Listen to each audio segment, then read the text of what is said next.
वैदिक सभ्यता।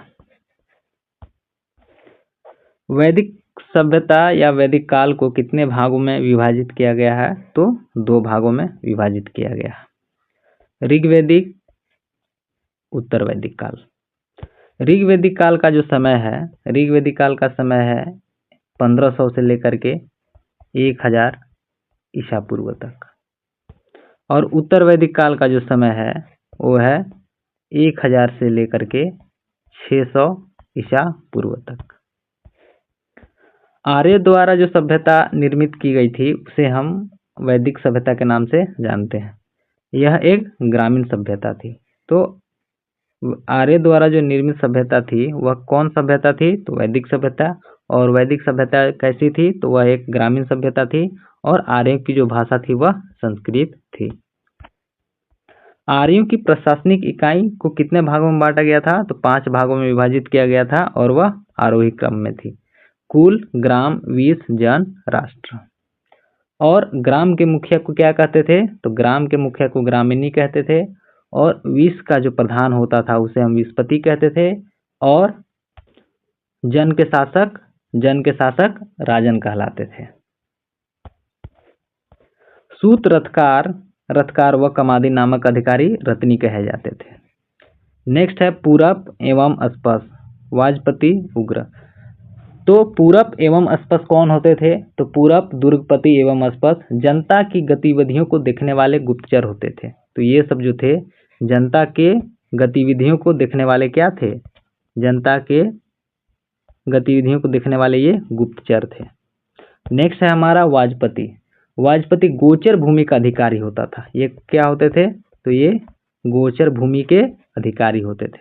और उग्र कौन होते थे? तो उग्र अपराधियों को पकड़ने का कार्य करता था। तो जो अपराधियों को पकड़ने का कार्य करते थे उसे हम उग्र कहते थे। कब? वैदिक सभ्यता में। वैदिक सभ्यता में जो अपराधियों को पकड़ने का कार्य करते थे उसे उग्र के नाम से जानते थे। नेक्स्ट है भागदू।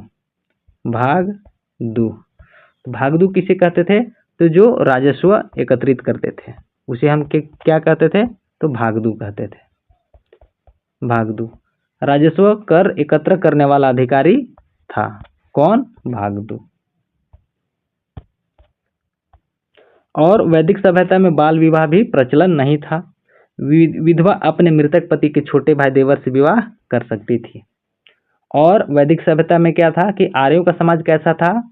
तो पितृ प्रधान था।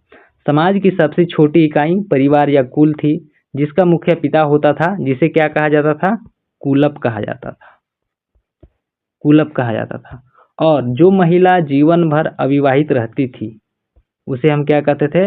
अमाजू कहते थे। ठीक है। और गाय को वैदिक सभ्यता में किस नाम से जाना गया है? तो अधन्या के नाम से जाना गया है। अधन्या।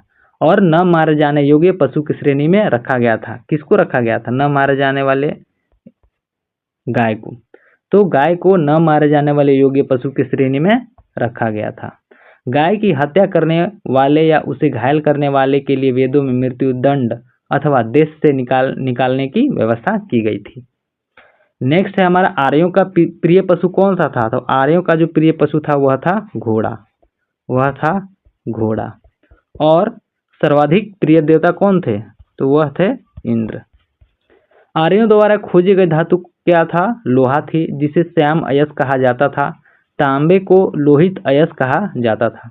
और वैदिक सभ्यता में जो व्यक्ति व्यापार के लिए दूर दूर तक जाने वाला व्यक्ति को क्या कहते थे? दूर दूर तक जाने वाले व्यक्ति को हम पनी कहते थे। और उत्तर वैदिक काल में राजा के राज्याभिषेक के समय कौन सा यज्ञ किया जाता था? उसे हम क्या कहते थे? राजसूय यज्ञ कहते थे। राजसूय यज्ञ कहते थे। उत्तर वैदिक काल में वर्ण व्यवस्था की बजाय जन्म के आधार पर निर्धारित होने लगे थे। उत्तर वैदिक काल में हल को क्या कहा गया है? तो हल को सिरा कहा गया है। सिरा कहा गया है। वह हल रेखा को क्या कहा गया है? तो सीता कहा गया है।